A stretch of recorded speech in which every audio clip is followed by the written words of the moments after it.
So hello friends, इस lecture में हम बात करेंगे हमारा एनसीईआरटी की जो बुक है। NCERT NCERT national council of education and research and training. ठीक है ना, national council of educational research and training. तो इसकी बुक है हमारी क्लास 6 की। इससे पहले हम क्लास 7th की बुक अवर इन्वायरमेंट, इसको हम लगभग 1 आवर से कम के टाइम में इसको पूरा कवर कर चुके हैं, गो थ्रू हो गए हैं उस बुक से। ठीक है ना। तो आज हम गो थ्रू होने वाले हैं क्लास 6 की सोशल साइंस की बुक से, सामाजिक विज्ञान जो जैसे कहेंगे हिंदी में।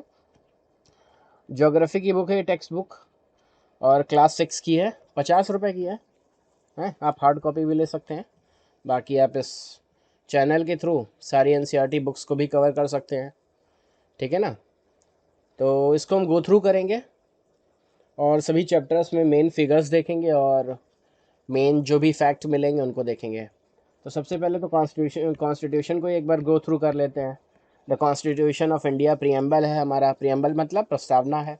We the people of India having solemnly resolved to constitute India, solemnly resolved to constitute India into a sovereign, socialist, secular, democratic republic, sovereign, socialist, secular, democratic and to secure to all its citizens। क्या हम देंगे all citizens को? Justice. कैसी? Social, economical and political. ये बहुत बार objective में आ जाता है कि जस्टिस जो हमें मिलेगी वो कितने टाइप की होगी। तो 3 टाइप की होगी। सोशल होगी, सामाजिक, इकोनॉमिक आर्थिक, और पॉलिटिकल मतलब राजनीतिक न्याय मिलना चाहिए। उसके बाद liberty of thought, expression, belief, faith and worship. कितनी प्रकार की स्वतंत्रताएं हमें मिल सकती हैं? ऑप्शन में आ जाए तो 1, 2, 3, 4, 5। हमारे विचारों की अभिव्यक्ति की स्वतंत्रता, हमारे एक्सप्रेशन अभिव्यक्ति की स्वतंत्रता, बिलीफ विश्वास की स्वतंत्रता कि हम किस में विश्वास रखना चाहें, फेथ एंड वर्शिप। तो ये लिबर्टी मिल गई। उसके बाद इक्वलिटी, समानता कितने प्रकार की हो? तो equality of status and opportunity and promote among them all. ठीक है, तो इक्वलिटी होनी चाहिए। फिर फ्रेटर्निटी, बंधुता हो, ensuring assuring the dignity of the individual and the unity and integrity of the nation। ठीक है, तो ये सब होना चाहिए in our constituent assembly this 26th day of November 1949 to do hereby adopt, enact and give to ourselves this constitution।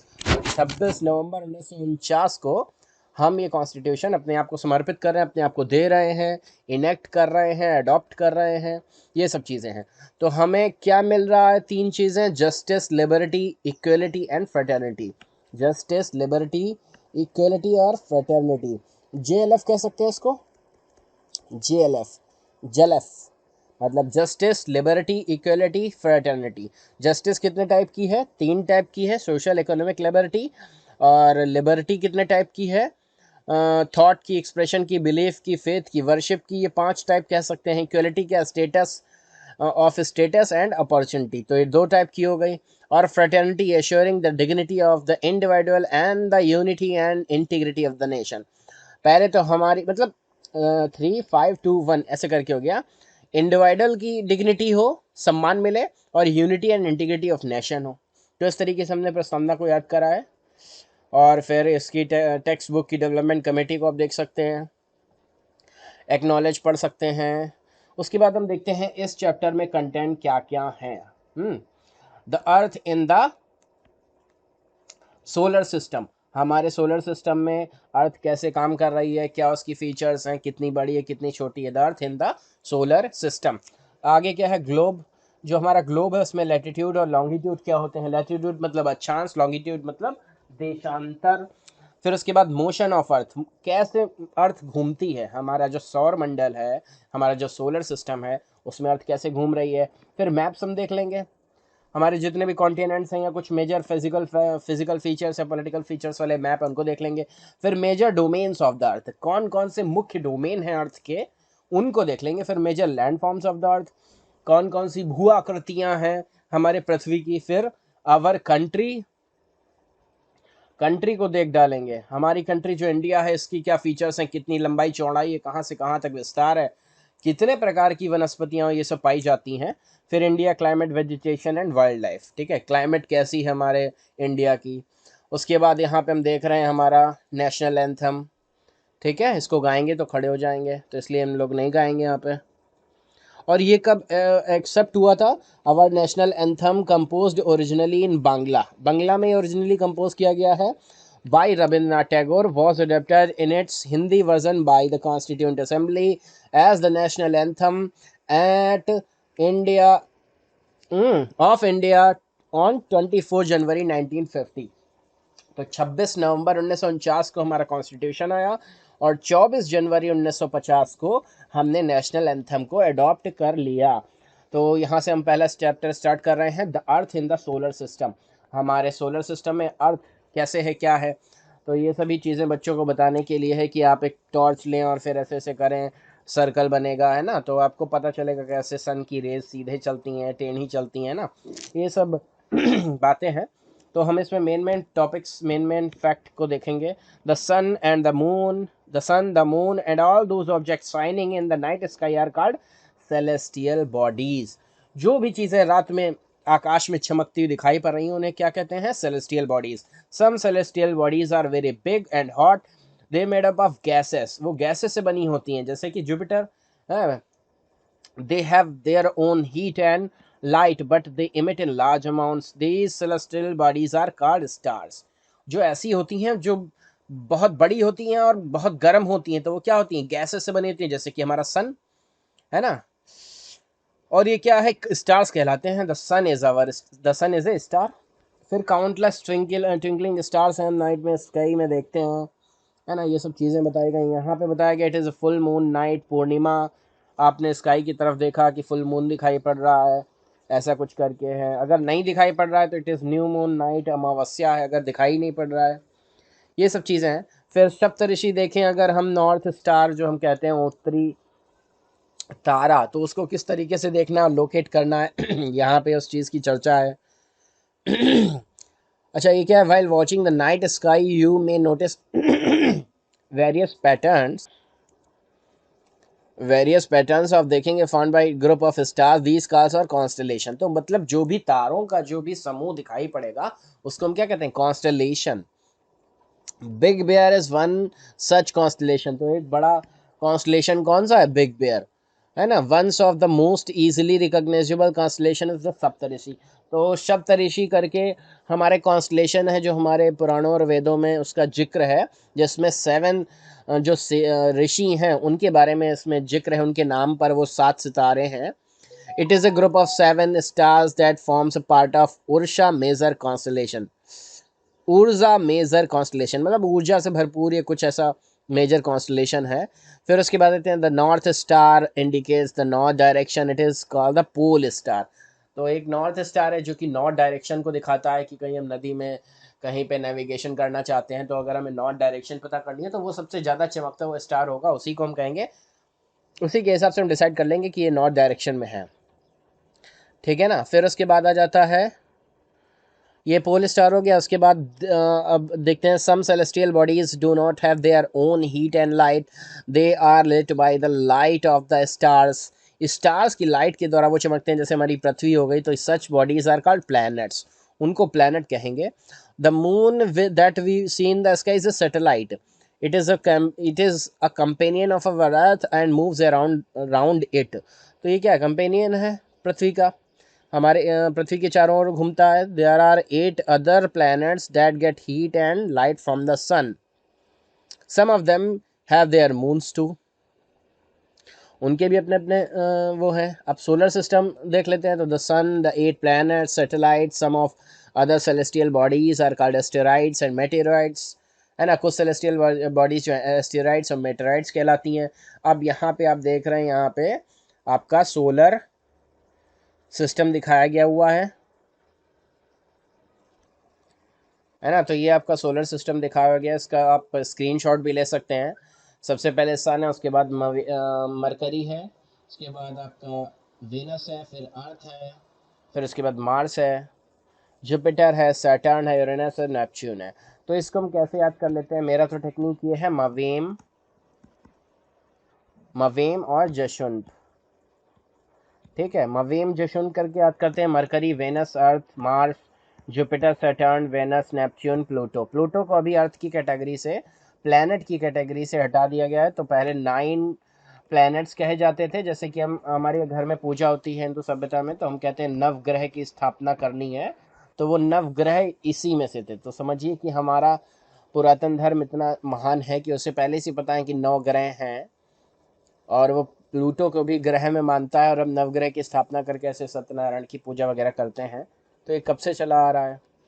हमने कोई भी एस्ट्रोलॉजी का ऐसा कुछ रिसेंटली अध्ययन नहीं किया है, लेकिन हमारे जो 2-3 हज़ार साल पहले ऋषि मुनि थे, उन्होंने इन सभी चीज़ों का अध्ययन किया हुआ था, तो उन्होंने सब कुछ वेद और पुराणों में लिखा हुआ है ना।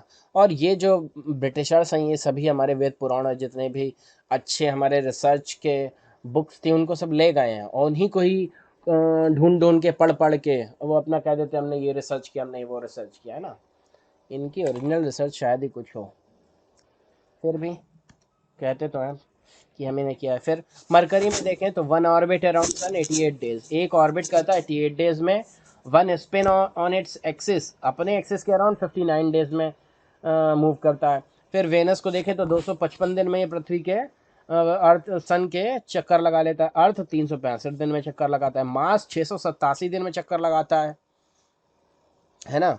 जुपिटर 11 साल में चक्कर लगाता है, 11 साल 11 महीने और 12 मतलब लगभग 12 साल में जो है जुपिटर सन के चक्कर लगाता है। फिर सैटर्न 29 ईयर्स में चक्कर लगाता है। यूरेनस 84 ईयर्स में चक्कर लगाता है। ठीक है ना। फिर नेपच्यून 164 साल में चक्कर लगाता है। तो समझिए अगर इन लोग को एक सीध में लाने के लिए कितने साल या कैसा कॉम्बिनेशन होगा। तभी तो कहते हैं कि आपकी कुंडली मिल रही, तो कुंडली क्या है कि मतलब उस समय सौर मंडल में हर ग्रह किस स्थिति में था। तो ये सब जो है एस्ट्रोलॉजी का विषय है। यहाँ पे हमने सौर सौर मंडल को देखा है, अब हम देख रहे हैं, ठीक है ना। तो हमने सौर मंडल को देखा है, अब यहीं पे हम देख रहे हैं सन के बारे में पढ़ रहे हैं। तो सन क्या है, the sun is the centre of the solar system, it is a huge made up of extreme hot gases, it provides pulling forces that bind the solar system. एक पुलिंग फोर्सेस ये provide करता है जिसमें सारे ग्रह जो हैं आपस में एक centripetal force, centrifugal force, centripetal force कहेंगे, अभिकेंद्रीय बल के कारण बंधे रहते हैं। The sun is ultimate source of heat light for the solar system, but that tremendous heat is not felt so much by us because despite being our nearest star it is far away from us, है ना। एक heat है, provide करता है tremendous heat, लेकिन हमें नहीं लगता है क्योंकि वो, है ना, the sun is the ultimate source of heat and light for the solar system, but that tremendous heat is not felt so much by us because despite being our nearest star it is far away from us, है ना। हमारे सबसे पास का star है, लेकिन ये बहुत दूर है हमसे, इसीलिए हमें उसकी इतनी हीट नहीं मालूम देती है। फिर भी गर्मियों में आपको हीट गर्मी तो लगती है, हाई गर्मी। इट इज़ फॉर अवे है, ठीक है, ये सब चीज़ें हो गई। 150 मिलियन किलोमीटर अवे है। फिर प्लैनेट्स के बारे में, there are 8 planets in our solar system in order of their distance from the sun, they are Mercury, Venus, Earth, है ना। तो इसको कैसे हम पढ़ सकते हैं, मवेम जशुन, पी प्लूटो हटा दिया गया है। इन्होंने अपनी अलग टेक्निक बताई है, my very efficient mother just serve us nuts. तो इतना याद करने से अच्छा है मवेम जशुन। फिर इसके बारे में हम पढ़ रहे हैं, अब ये देखिए रिसेंटली अगस्त 2006 में Pluto was also considered A planet, इससे पहले था। फिर इसको इंटरनेशनल एस्ट्रोनॉमिकल यूनियन ने डिसीजन लिया कि हम इसको हटा देंगे, ऐसा कुछ करके। फिर अर्थ के बारे में हम देख रहे हैं, जिस पर हम पृथ्वी पर रह रहे हैं। The earth is the third nearest planet to the sun, it is in size it is the fifth largest planet, size में ये पांचवा सबसे बड़ा ग्रह है, ये याद रखिए। It is slightly flattened at the poles, poles पर जो है नॉर्थ और साउथ पोल्स पर ये थोड़ा सा फ्लैट है ना, अंडाकार है, ऐसा करके, है ना। तो ये फ्लैट कहा जाएगा। It shape is described as a geoid, तो इसे हम जियोइड कहेंगे। Geoid means earth like shape, geoid का मतलब ही अर्थ लाइक शेप, ठीक है, और कोई मतलब नहीं है। फिर conditions favourable to support our life, है ना, फेवरेबल हमारे पास कंडीशंस हैं रहने के लिए, है ना। सभी कॉम्बिनेशन ऐसा है कि मानव जाति और सभी जीव जंतु वगैरह रह सकते हैं। फिर the moon, our earth is only one satellite, एक ही सैटेलाइट है, और इसका जो डायमीटर है, मतलब ये डाया यहाँ से लेके यहाँ तक डाया इसका रेडियस क्या है डाया की, ओनली 1/4 दैट ऑफ द अर्थ, 1/4 है अर्थ का। ये जो डाया है पृथ्वी की डाया का 1/4 है, 1/4 है अर्थ का डाया का। ठीक है, big it appears so big because it is nearer to our planet that other celestial bodies. It is about 3,84,400 kilometre. तो ये 3,84,400 किलोमीटर, इस फैक्ट को आप याद कर सकते हैं। ठीक है ना। और ये 27 दिन में जो है पृथ्वी के परिक्रमा कर लेता है। The moon does not have conditions favourable for life, life के लिए कंडीशंस नहीं है। तभी अगर हमें वहाँ पे सोसाइटी, यहाँ पे ऐसा कुछ कैंप लगाना है तो वहाँ पे हमें पूरा एयर कंडीशनर लगाना पड़ेगा कि हमारे हिसाब से ऑक्सीजन और नाइट्रोजन सेट करके पूरे एनवायरनमेंट की, फिर एक बिल्कुल पैक्ड एनवायरनमेंट बनाना पड़ेगा। आपने कई सारी मूवीज़ देखी होंगी स्पेस से रिलेटेड, उसमें बताते हैं कैसे होना है ना। Satellite is a celestial body that moves around the planet in the same way as the planet moves around the sun। तो इस तरीके का हम कुछ डेफिनेशन लिख सकते हैं। और ह्यूमन मेड सेटेलाइट्स भी होती हैं। तो अभी देख रहे हैं 1960 से कितना हर देश लगा हुआ है कि अपनी ज़्यादा से ज़्यादा सेटेलाइट स्पेस में करके वो पूरे वर्ल्ड की निगरानी कर सके, है ना। Is an artificial body. Satellites क्या होती हैं? आर्टिफिशियल बॉडी होती है design by scientist, gather information about the universe and communication के लिए होती है। इंडियन की है इनसैट, IRS, इडूसैट। फिर एस्टेरॉइड के बारे में देखते हैं। Apart from the stars, planets and satellites, there are numerous tiny bodies, और भी कई सारी छोटी बॉडीज हैं which also move around the sun. These bodies are called asteroids. ऐसी बॉडीज जो सन के अराउंड घूमती हैं उन्हें एस्टेरॉइड्स कहते हैं। ठीक है ना, छोटी छोटी बॉडी हैं कई सारी। और between the orbits of Mars and Jupiter, जो मार्स और जुपिटर का ऑर्बिट है उसके बीच में ये सारी बॉडीज ज़्यादातर हैं। अच्छा, मेटेराइट्स कौन है? The small pieces of rocks which move around the sun called meteorites. Move around the sun called meteorites. Sometimes these meteorites come near the earth and tend to drop upon it. During this process, due to friction with the air, they get heated up and burned. तो ये मेटेराइट्स जो हैं तो सन के around घूमते रहते हैं, कभी कभार ये पृथ्वी से टकराने का प्रयास करते हैं, अपना दुस्साहस करते हैं और पृथ्वी के वातावरण से घर्षित होकर जल जाते हैं। फिर उसके बाद देख रहे हैं 10 इट वाज नेम्ड एज आकाश गंगा। तो यहाँ पे आकाश गंगा की बात हो रही है। क्या बात हो रही है? This band is the milky way Galaxy. Our solar system is part of this Galaxy. किसकी? मिल्की वे का। In ancient India, it was imagined to be a river of light flowing in the sky। एक light की नदी बह रही है ऐसा करके, है ना, आकाश गंगा जिसे हम कह रहे हैं। लेकिन वो दरअसल आकाश गंगा है, मतलब उसमें अपने ही कई सारे तारे हैं, उसी की ही वो लाइट है। A galaxy is a huge system of billions of stars, a cloud of dust, clouds of dust, है ना, धुएं का बादल है, गैसेस है वहाँ पे गैलेक्सी में। तो वही प्रकाश जो है आपस में उनमें डिफ्लेक्ट होकर, डिस्पर्स होकर है दिखाई पड़ता रहता है कि एक लाइट की गंगा की तरीके से, आकाश गंगा इसीलिए हम कहते हैं उसको कि एक लाइट है जो बह रही है।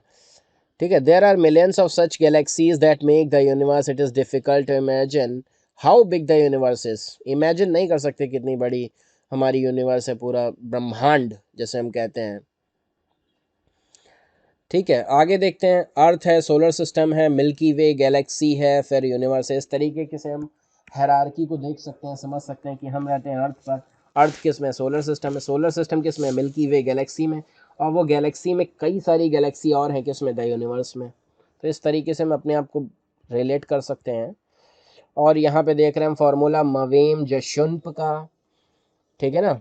उसके बाद आ जाते हैं हम दूसरे चैप्टर पे जो कि है globe, latitudes and longitudes. Latitudes का मतलब अक्षांश और लॉन्गिट्यूड्स मतलब देशांतर, है ना। तो पृथ्वी जो है इसमें इस तरीके से जितनी भी लाइंस होती हैं, ऐसे ऐसे ऐसे ऐसे, ये सारे अक्षांश हैं, देशांतर ऐसे ऐसे ऐसे। ठीक है ना। तो ग्लोब्स में भी varying size type, big ones which easily, small packet globes भी होते हैं। ये बता रहे हैं कि ग्लोब क्या होता है। पृथ्वी का एक आकार का छोटा सा बना दिया जाता है आपके समझने के लिए। Another imaginary lines running on the globes divide into two equal parts. This line is equator. तो यहाँ पे इक्वेटर लाइन होती है, भूमध्य रेखीय, भूमध्य रेखा जिसे हम कहते हैं विषुवतीय रेखा, तो वो नॉर्दर्न हेमिस्फीयर और साउदर्न हेमिस्फीयर में पृथ्वी को बांट देती है। ठीक है, अब देखते हैं are parallel circles from the equator का up to the poles are called parallel of latitudes. Parallels of latitudes, जो भी लैटिट्यूड्स हैं उनके पैरेलल है। तो इस तरीके से आप फिगर में देख रहे हैं, यहाँ पे ये हमारी इक्वेटर है, 0 डिग्री लैटिट्यूड पे इक्वेटर है, फिर 23 पर हमारी टॉपिक ऑफ कैंसर है, फिर नीचे कैप्रिकॉर्न है, और फिर 20 40 60 करके 90 तक हम पहुँच जाते हैं नॉर्थ पोल पे, 90 डिग्री साउथ नॉर्थ और 90 डिग्री साउथ। इस तरीके से हमारा ग्लोब है, इसको डिवाइड किया गया है। अच्छा, अब कुछ इंपॉर्टेंट हमारे पास फिगर आ रहा है तो उसको हम ऐसे देखते हैं सिंगल करके। ये हमने देखा है, लैटिट्यूड को पढ़ा है, the equator represents 0 degree latitude. ठीक है, ये हमने देख लिया। फिर उसके बाद as such all parallel north of the equator are called north latitudes. जो नॉर्थ में है वो नॉर्थ लैटिट्यूड, जो साउथ में है वो साउथ लैटिट्यूड्स। इस तरीके के हम सभी का लैटिट्यूड डिसाइड करके प्लेसेस के नाम बता सकते हैं। अभी ये इंपॉर्टेंट फिगर है, इसमें देखते हैं ये जो जोन है, इस जोन को हम क्या कहेंगे, ये टॉरिड जोन हो गया। इक्वेटर के आसपास 0 से 23.5 नॉर्थ और 23.5 साउथ, ये टॉरिड जोन है। फिर ये ट्रॉपिक ऑफ कैप्रिकॉर्न रेखा हमारी आ जाती है नीचे को, कैंसर ऊपर को है ना। फिर उसके बाद आर्कटिक सर्किल आ जाता है, इधर अंटार्कटिक सर्किल आ जाता है। ये फ्रिजिड जोन है। फ्रिजिड जोन मतलब यहाँ पे हमेशा बर्फ जमी रहती है। और यहाँ पे नॉर्थ टेम्परेट जोन है, यहाँ पे साउथ टेम्परेट जोन है। तो इस तरीके से आप देखते हैं वहाँ पे टेम्परेट रीजन में टेम्परेट ग्रासलैंड्स होते हैं, या हम कहते हैं ट्रॉपिकल फॉरेस्ट, तो वो इन्हीं लाइंस से बताए जाते हैं। ट्रॉपिकल फॉरेस्ट मतलब जो ट्रॉपिक ऑफ कैंसर और ट्रॉपिक ऑफ कैप्रिकॉर्न के बीच में जो फॉरेस्ट है वो ट्रॉपिकल फॉरेस्ट हो गए। टेम्परेट ग्रासलैंड जो इस लैटिट्यूड के बीच में ग्रासलैंड पड़ेंगे वो टेम्परेट ग्रासलैंड हो गए। फ्रिजिड जोन में जैसे टुंड्रा और टैगा वनस्पतियाँ हो गई। ठीक है ना। फिर हीट जोन हम देख सकते हैं कि कैसे टेम्परेट जोन्स में कितनी हीट होती है, किस लैटिट्यूड पे वो के पे वो टिल्टेड होते हैं, तो वो डिसाइड करता है कि कितनी जो है हीट होगी, इस तरीके से। ठीक है ना, तो यही सब एक्सपेरिमेंट करके बता रहे हैं ये लोग। यहाँ से हमारा लॉन्गिट्यूड स्टार्ट होता है इधर से, तो ये 0 डिग्री होती है, फिर ये क्या कहते हैं 360 डिग्री तक ले जाते हैं इसे, है ना। आगे देख रहे हैं हम, प्राइम मेडिरियन कहाँ से गुजरती है, इंग्लैंड से गुजरती है, ग्रीनविच। ठीक है, ये फिगर है इधर साइड का, इसको आप देख सकते हैं। This meridian is called prime meridian, its value 0 degree longitude, from it we count 180 degree eastward and 180 degree westward. Longitude और टाइम की बात करेंगे, the best means measuring time is by the movement of the earth, है ना। हम कैसे time को major करते हैं, जब अर्थ घूमती है तो उसके accordingly the moon and the planets, जैसे भी ये प्लैनेट घूमते हैं अराउंड द सन, उसी से हम टाइम को डिसाइड करते हैं, मेज़र करते हैं। ठीक है ना। फिर उसके बाद आता है local time can be record by the shadow cast by the sun. जो भी सन जो है शेडो कास्ट करता है हमारी पृथ्वी पर, उससे हम लोकल टाइम को रिकॉग्नाइज कर सकते हैं। When the prime meridian of Greenwich has the sun at the highest point in the sky, जो प्राइम मेरिडियन है जो कि हमारी इंग्लैंड से ग्रीनविच से हो। अच्छा, अब हम यहाँ पे ये देख रहे हैं कि किस तरीके से हम अपना Indian standard meridian IMT ISM कहते हैं ना, IMT इंडियन मेरिडियन टाइम या इंडियन स्टैंडर्ड मेरिडियन, हमारी जो है देशांतर जो टाइम रेखा है वो कहाँ से गुजरती है इसके बारे में देखते हैं। तो ये 82 डिग्री मतलब 82.5 डिग्री जो ईस्ट है देशांतर रेखा, इससे हमारे इंडिया का टाइम डिसाइड होता है। और वैसे हमारी जो सीमाएं हैं वो 68 डिग्री ईस्ट और 97 डिग्री ईस्ट के बीच में है। ठीक है, तो इसके जो सेंटर की रेखा है 82.5 डिग्री ईस्ट, क्योंकि हमारा जो इंडिया है वो ऐसे करके इंडियन मेरिडियन टाइम से ईस्ट की तरफ है। तो यहाँ पे ईस्ट ही लगेंगे सारे देशांतर रेखाएं। ठीक है, तो 82.5 डिग्री ईस्ट का जो है वो हमारा समय रेखा है, भारतीय मानक समय रेखा इसे कहेंगे। चलिए अगला चैप्टर शुरू करते हैं। मोशन ऑफ द अर्थ, कैसे हमारी पृथ्वी जो है घूमती है अराउंड द सन और कैसे मोशन करती है। As you know the earth has two types of motions namely rotation and revolution. Rotation क्या हो गया? Rotation is the movement of the earth on its axis. तो ये इसमें बहुत कंफ्यूज होते हैं लोग रोटेशन और रेवोल्यूशन में। रोटेशन क्या हो गया? जब अपने ही एक्सिस पे वो मूव कर रही है जिसके कारण दिन रात हो रहे हैं, तो रोटेशन हुआ। The movement of the earth around the sun is a fixed path orbit is called rotation. Revolution, देखिए रोटेशन जो है एक छोटी चीज़ होती है, ऐसे आप याद रख सकते हैं। रोटेशन जो करना है वो छोटी चीज़ है, तो आप एक्सिस पे ही खड़े होकर रोटेट कर सकते हैं। लेकिन रेवोल्यूशन जो है एक बड़ी चीज़ है कि कतई रेवोल्यूट हो गए, मतलब सारे क्रांति क्रांति ला दी। तो ये फिक्स्ड पाथ पर ऑर्बिट पर अर्थ सन के अराउंड जो है मूव करना, वो रेवोल्यूशन कहलाएगा। तो क्वेश्चन ऐसे आ सकता है आपके एग्जाम्स में कि दिन और रात जो होते हैं, डे एंड नाइट, वो किसके कारण होते हैं? रोटेशन के कारण या रेवोल्यूशन के कारण? तो रोटेशन के कारण दिन रात होते हैं, और आपका जो सीज़न चेंज होते हैं वो रेवोल्यूशन के कारण होते हैं। तो ये आपको फैक्ट याद रखना बहुत ज़रूरी है। रेवोल्यूशन का मतलब है सन के अराउंड जो फिक्स पाथ में ऑर्बिट हो रहा है, और रोटेशन अपने एक्सिस पे हो रहा है। The axis of the earth, which is imaginary line, makes an angle of 66.5 degree with its orbital plane। जो भी हमारा ऑर्बिटल प्लेन है, देखिए ये ऑर्बिटल प्लेन है हमारा। क्या ये ऑर्बिटल प्लेन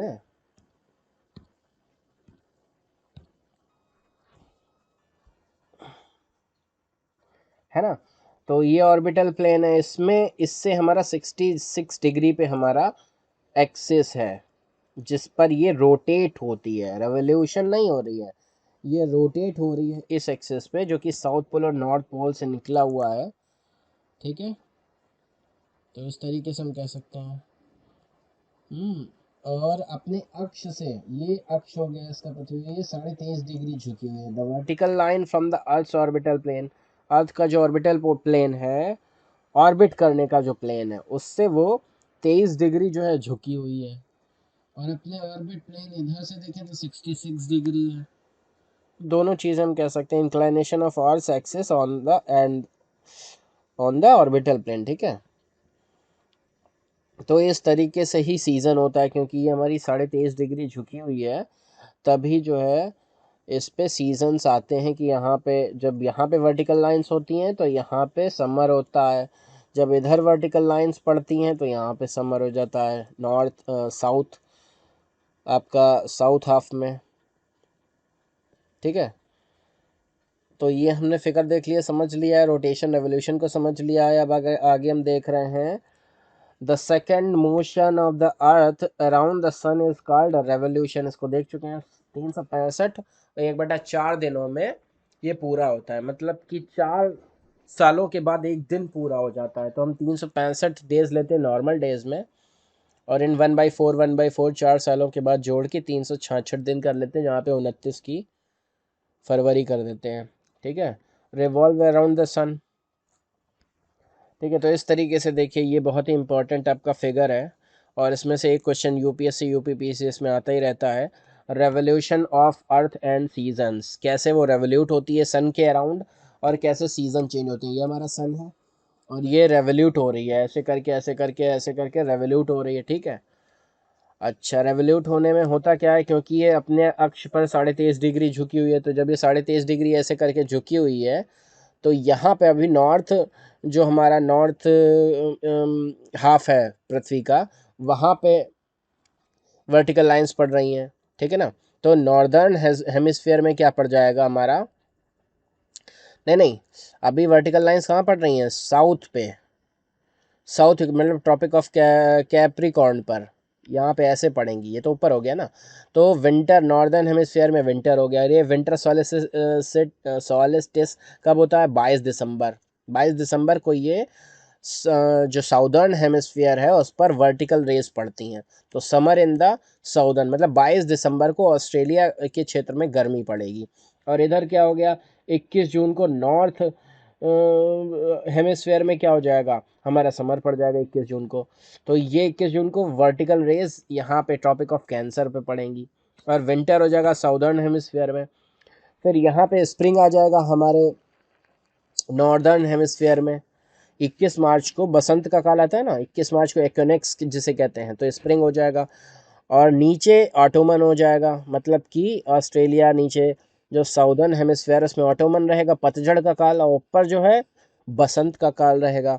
वैसे ही इधर 23 सितंबर को अगर हम कहें, 23 सितंबर को ऊपर जो है मतलब नॉर्दर्न हेमिस्फीयर में ऑटोमन रहेगा, मतलब कि पतझड़ रहेगा, और नीचे जो है क्या रहेगा, बसंत का काल रहेगा। तो इस तरीके से सीज़न ऊपर नीचे चेंज होते रहते हैं। मतलब अगर किसी के पास ऊर्जा है और एक घर नॉर्दर्न हेमिस्फीयर में और एक घर साउदर्न हेमिस्फीयर में है, तो वो जो चाहे सीज़न इंजॉय कर सकता है। मतलब वो अगर चाहे उसे परमानेंट गर्मी में रहना है तो ऊपर ऊपर नीचे चेंज कर सकता है, अगर वो परमानेंट बसंत काल में रहना चाहता है तो भी वो चेंज कर सकता है, अगर उसके पास हर जगह पर घर हो अपना ऐसा कुछ करके स्क्रीनशॉट ले लीजिए। एलिप्टिकल ऑर्बिट में जो है ये मूव करती है, ठीक है। 366 दिन का वो लीप ईयर हो जाता है उस दिन, 29 डे का फरवरी हो जाता है। यही सब बात है इसमें, शॉर्ट में देखते हैं। अब आगे बढ़ते हैं, ठीक है ना। आगे बढ़ते हैं, फिर उसके बाद ये कुछ ऐसा बना रहे हैं फिगर की इलिप्टिकल सरफेस में समर सॉल्स्टिस कैसे होता है, विंटर सॉल्स्टिस क्या होता है, इक्विनोक्स क्या होता है। 23 सितंबर जो मैंने शॉर्ट में बताया वही सब ये बता रहे हैं। 21 मार्च 23 तारीख को क्या होता है, ट्रॉपिक ऑफ कैप्रिकॉर्न पर कब डायरेक्ट रेज आती हैं, यही सब है जो मैंने ये सब बताया आपको, ठीक है। तो अब देखने की ज़रूरत नहीं है। 4th चैप्टर आ गया हमारा मैप्स, मानचित्र जिसे कहते हैं। 4th चैप्टर है हमारा, ये हम पढ़ रहे हैं क्लास 6 की एनसीईआरटी, अवर अर्थ, ठीक है। तो मैप्स क्या होते हैं, फिजिकल मैप्स होते हैं, पॉलिटिकल मैप्स होते हैं। फिजिकल मैप्स में मतलब सारा प्लेट्यूज, प्लेन, रिवर, ओशियन वगैरह बताते हैं। पॉलिटिकल मैप्स में पॉलिटिकल बाउंड्रीज होती हैं, कौन सा सिटी, कौन सा टाउन, कैसे एडमिनिस्ट्रेटर हो रहा है, कहाँ पे किसका शासन है। चाइना और इंडिया के बीच में जो विवाद है, तो अक्साई चीन में कितना पार्ट गलवान घाटी का उनके पास है, हमारे पास है। डूरन रेखा कहाँ है, मैकमोहन रेखा कहाँ है, ये सभी जो चीज़ें हैं वो पॉलिटिकल मैप्स में। तो इस तरीके से हमने फिजिकल मैप्स के बारे में पढ़ा। पॉलिटिकल मैप्स जाना, थीमेटिक मैप्स कैसे होते हैं, जो केवल ये बताते हैं कि यहाँ पे क्रॉप्स किस एरिया में कौन सी हो रही हैं, या मिनरल्स कहाँ पे पाए जा रहे हैं, यहाँ पे कौन सी इंडस्ट्री किस क्षेत्र में हो रही है, तो ये थीमेटिक मैप होते हैं, ठीक है ना। रेनफॉल मैप्स होते हैं, map showing distribution forest industries, thematic map होते हैं। कंटेनेंट कंपोनेंट्स ऑफ मैप क्या होते हैं, distance, direction, symbol. Distance accurate होना चाहिए, डायरेक्शन नॉर्थ साउथ ईस्ट ये सब बताया होना चाहिए, सिंबल होने चाहिए कि कैपिटल को क्या डिनोट हो रहा है, नदियों को कैसे डिनोट कर रहे हैं, पर्वत, पहाड़, झील, नदी, सागर, नदी, नाले, ये सब कैसे डिनोट हो रहे हैं, उनके एक सिंबल होते हैं, वो मैप में होने चाहिए। Distance maps are drawings which reduce the entire world or part to fit part of it to fit on a sheet of paper. ऐसा होना चाहिए मैप जो कि पूरे एंटायर वर्ड को एक शीट में फिक्स कर दे, इस तरीके से उसका स्केलिंग होनी चाहिए। कुछ तो होते हैं स्मॉल स्केल मैप, कुछ होते हैं large scale map. Small scale map में क्या है, बहुत डीप चीज़ें नहीं दिखाई जाती हैं। लार्ज स्केल मैप में, है ना, लार्ज स्केल मैप में जो है आपको सभी बड़ी बड़ी चीज़ें जो हैं बड़ा डीपली, बड़ा मतलब उसका रेजोल्यूशन ज़्यादा होगा, ठीक है ना। फिर डायरेक्शन क्या है, most maps contain an arrow marked with the letter N, मतलब कि यहाँ पे नॉर्थ को डायरेक्शन देता है कि ऊपर को नॉर्थ है, नीचे को साउथ है। इस तरीके के मैप ऑफ विलेज भी बना सकते हैं, जैसे तहसील, चकबंदी, लेखपाल का काम यही होता है कि कहाँ पे कितने नदी, नाले, झील, पोखरण, तालाब, ये सब हैं। तो ये सब जो है कम्युनिटी सेंटर बताएगा। पानी बरस रहा है, देखने जा रहे हैं। तो यहाँ पे हम देख रहे हैं किस तरीके से मैप के सिंबल्स होते हैं। तो मैप के सिंबल्स कैसे होते हैं, it is the third important component of map, क्या, सिंबल्स, ठीक है। तो यहाँ पे बताते हैं रोड, ब्रिजेस, साइन, बिल्डिंग्स के साइंस होते हैं, ठीक है। Letter, shades, colour, pictures, lines वगैरह में इनको बताते हैं। जैसे कि यहाँ पे देख रहे हैं हम रेलवे लाइन के लिए ब्रॉड गेज, मीटर गेज और रेलवे स्टेशन। तो ये ब्रॉड गेज हो गया, ये मीटर गेज हो गया, और ये रेलवे स्टेशन का साइन हो गया। रोड्स के लिए मेटल्ड और अनमेटल्ड में मेटल्ड ये स्ट्रक्चर हो गया, अनमेटल्ड रोड इस तरीके से बना दी गई। बाउंड्री इंटरनेशनल स्टेट और डिस्ट्रिक्ट की बाउंड्री कैसे, इंटरनेशनल की बाउंड्री हो गई। फिर उसके बाद ये आपकी स्टेट की बाउंड्री के लिए हो गया, ये डिस्ट्रिक्ट की बाउंड्री के लिए हो गया। रिवर के लिए कैसे बनाएंगे, तो ये हो गया वेल, टैंक, कैनल और ब्रिज। तो रिवर के लिए ये हो गया, वेल ऐसे दिखा देंगे कुआं, और टैंक तालाब ऐसे दिखा देंगे कुछ, फिर कैनाल ऐसे रिवर से बाईपास करते हुए, फिर ये ब्रिज दिखा देंगे। टेम्पल के लिए ये हो गया, चर्च के लिए इस तरीके का साइन हो गया, मॉस्क्यू के लिए ये हो गया, और छतरी के लिए ये हो गया। फिर पोस्ट ऑफिस कैसे दिखाएंगे, पीओ करके दिखा देंगे, पोस्ट एंड टेलीग्राफ पीटीओ दिखा देंगे, पुलिस स्टेशन पीएस दिखा देंगे। सेटलमेंट ऐसे दिखा देंगे कि यहाँ पे लोग बसे हुए हैं, बसावट है। ग्रेवयार्ड ऐसे दिखा देंगे, टूई टूई टूई करके, मतलब ये कब्रिस्तान है। ट्री और ग्रास के लिए ट्री ऐसे दिखा देंगे, ग्रास ऐसे दिखा देंगे। तो ये सभी मैप्स में यूज़ होने वाले सिंबल्स हैं। तो इस तरीके की देखिए, सुंदरपुर विलेज है एंड इट्स सराउंडिंग एरियाज़ हैं, तो उनको हम कुछ इस तरीके से देख रहे हैं। रिवर जा रही है, इधर यहाँ पे बसावट है, मतलब घर हैं, ये कुछ पेड़ हैं, ये रेलवे स्टेशन है ना। और ये ब्रॉड गेज है, ये नैरो गेज की लाइन है, मीटर गेज की लाइन है। फिर उसके बाद ये वसंतपुर है, ये सुंदरपुर है, ये डुमरी है, यहाँ पे स्कूल बना हुआ है, ये चर्च है, ये मंदिर है, और ये पीटीओ पोस्ट ऑफिस करके पोस्ट एंड टेलीग्राम ऑफिस है। इस तरीके से यहाँ पे ब्रिज है, क्योंकि भाई रेलवे नीचे से निकल रही है, तो ऊपर से जो हाईवे है वो ब्रिज से होके जा रहा है। तो इस तरीके से आपने कुछ मैप को देखा, और ये जो एरो दिखा रहा है, ये दिखा रहा है कि नॉर्थ इधर है, साउथ इधर है, तो ईस्ट इधर हो जाएगा, वेस्ट इधर हो जाएगा। इस तरीके से हमने गांव के मैप को स्टडी किया। स्केच यही होता है, जो ये सब बनाते हैं इसी स्केच कहते हैं। प्लान होता है कि कहाँ पे क्या चीज़ को रखना है, जैसे कि नोएडा जो है वो प्लान सिटी है, हमारा चंडीगढ़ जो है वो पहले से प्लान्ड सिटी है। जो आपका सेंट्रल विस्टा प्रोजेक्ट है वो पूरा एक प्लान्ड एरिया बनाया गया है। तो यही प्लान होता है, जिसको पहले स्केच करके बना लेते हैं। 5th चैप्टर हम शुरू कर रहे हैं क्लास 6 की, हमारे इन्वायरमेंट या इकोलॉजी या किसे कह सकते हैं ज्योग्राफी बुक का 5th चैप्टर स्टार्ट कर रहे हैं। इसमें क्या, मेजर डोमेन्स ऑफ अर्थ, अर्थ के मेजर डोमेन्स कौन कौन से हैं। तो उसमें आ जाता है हमारे पास लिथोस्फेयर, है ना, the solid portion of the earth on which we live is called lithosphere. The gaseous layers that surround the earth is called atmosphere, and the big area of earth's surface, this area is called hydrosphere. ये तीन होते हैं, lithosphere, atmosphere और hydrosphere.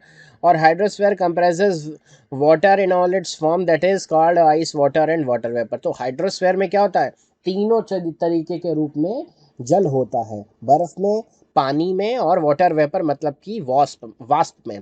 अच्छा, biosphere क्या होता है, is the narrow zone where we find land water air together which contain all forms of life. तो सभी तरीके के जीव जंतु उनके जीवन को प्राप्त करने के लिए जो क्षेत्र होता है, डोमेन होता है, वो होता है बायोस्फेयर। एक फिगर हमने आपके क्लास 7 की बुक में देखा था, जहाँ पे इन्वायरमेंट में बताया था कि बायोस्फेयर में लिथोस्फेयर, एटमॉस्फेयर और हाइड्रोस्फेयर तीनों चीज़ें आती हैं। मगर अगर आपको रीजनिंग के लिए पूछ दिया जाए और ऐसे बायोस्फेयर बनाओ, तो बायोस्फेयर में इंटर रिलेट होता हुआ लिथोस्फेयर भी रहेगा, एटमॉस्फेयर भी रहेगा, और आपका एटमॉस्फेयर, लिथोस्फेयर और हाइड्रोस्फेयर तीनों रहेंगे बायोस्फेयर में। ठीक है, इस तरीके का हो जाएगा। फिर लिथोस्फेयर के बारे में यहाँ पे डिटेल है, और ये आपका मैप है। तो ये आपका मैप किसको शो कर रहा है, हमारे the world, continents and ocean. तो ये पूरे वर्ल्ड का ये मैप है, इसको शो कर रहा है। इसमें कॉन्टिनेंट्स मतलब जितने भी हमारे महाद्वीप हैं उनको शो कर रहा है, और ओशियन जो हमारे बड़े बड़े महासागर हैं उनको शो कर रहा है। तो सबसे पहले हम अपना ही शुरू करेंगे, द एशिया। यहाँ पे क्या है, ये एशिया है, ये पूरा क्षेत्र एशिया कहलाएगा। ठीक है, यहाँ पे साउथ एशिया कहते हैं इसे, साउथ एशियन। ये middle east Asia, middle east Asia हो गया, जहाँ पे सारा Oman, Qatar, Saudi Arabia, Israel, Turkey वगैरह भी है, टर्की भी इसमें आता है। मिडिल ईस्ट एशिया कहते हैं, मिडिल ईस्ट कहते हैं, है ना। तो ये पूरा ओपेक कंट्रीज़ है, यहाँ पे पेट्रोल का उत्पादन होता है, सबसे ज़्यादा पेट्रोल का उत्पादन यहाँ से होता है। और जो रशिया है वो हमारा गैस, और वहाँ भी कई काफ़ी कुछ भंडार है। चाइना है, ये प्रोडक्शन में सबसे आगे है। और जो हमारा भारत है वो भी सब में सेकंड रैंक पे या फर्स्ट रैंक पे रहता है, जैसे कि लाइव स्टॉक्स में या फल और सब्जियों के उत्पादन में भी ये आगे पीछे रहता है चाइना से। ठीक है, तो इस तरीके का ये काम है। और यहाँ पे देखिए हिमालय से ये तिब्बत प्लेट्यू है, और ये अफ्रीका कॉन्टिनेंट आ गया हमारे, इसमें सहारा डेजर्ट यहाँ पे आ गया, एटलस माउंटेन जो है अफ्रीका में सबसे नॉर्थ में आ गया, और यहाँ पे नील रिवर है इसकी फेमस। और यहाँ पे साउथ अफ्रीका है, ये मेडागास्कर यहाँ पे साइड में। ये ऑस्ट्रेलिया कॉन्टिनेंट है, ग्रैंड सैंडी डिजर्ट है। ये ग्रेट आपका डिवीज़न रेंज है, यहीं पे मरे और डार्लिंग रिवर बहती हैं। ये आपका यूरोप कॉन्टिनेंट आ गया, ठीक है ना। इसी को मिला के हम कहते हैं यूरेशिया, ठीक है। और यहाँ पे ये मेडिटेरियन सी आ गया आपका। तो ये हमारा पूरा ये ईस्ट, पूरा हमारा ईस्ट जो है, ईस्ट को हमने कवर कर लिया, क्योंकि हमारी मेडिटेरियन लाइन कहाँ से निकलती है, मेडिटेरियन लाइन यहाँ से लंदन से ग्रीनविच से निकलती है ऐसे करके। तो ये हमने ईस्ट को कवर कर लिया इधर साइड में। अब वेस्ट को देखेंगे तो ये हो जाएगा। तो जैसे नहीं कहते हम वेस्टर्न सोच है आपकी, वेस्टर्न थिंकिंग है, तो क्योंकि ये वेस्ट में पड़ता है ना इन सब की सोच, वही वेस्टर्न सोच इंडिया में अप्लाई हो रही है। तो ये वेस्ट है, ये ईस्ट है, ठीक है। और एशिया को कवर कर लिया, यूरोप को देख लिया हमने, ऑस्ट्रेलिया को देख लिया। अब सबसे मेन है हमारा नॉर्थ अमेरिका, इसमें ये रॉकी माउंटेन, यहाँ पे अपलेशियन माउंटेन्स हैं, ये gulf of Mexico, gulf of एक है, ठीक है। फिर उसके बाद यहीं पे ही लेब्राडोर की धारा बहती है कहीं पे इधर साइड में कहीं पे, ठीक है। ये नॉर्थ अमेरिका हो गया, साउथ अमेरिका हो गया, यहाँ पे एंडीज़ माउंटेन हो गए, अमेजन रिवर है सबसे बड़ी, अमेजन फॉरेस्ट है ब्राज़ील में, ठीक है। अर्जेंटीना इधर, चिली इधर, यहीं पे, यहाँ पे यूएसए हो गया पूरा बीच का, ये कनाडा हो गया आपका, ठीक है। पनामा हो गया, यहीं से पनामा पेपर लीक होता है, ये स्वेज नहर है आपकी, ठीक है। इधर हो गया आपका आर्कटिक, उधर हो गया अंटार्कटिका, आर्कटिक ओशियन, ये आर्कटिक ओशियन हो गया। अब ओशियन के बारे में देख लेते हैं, ठीक है।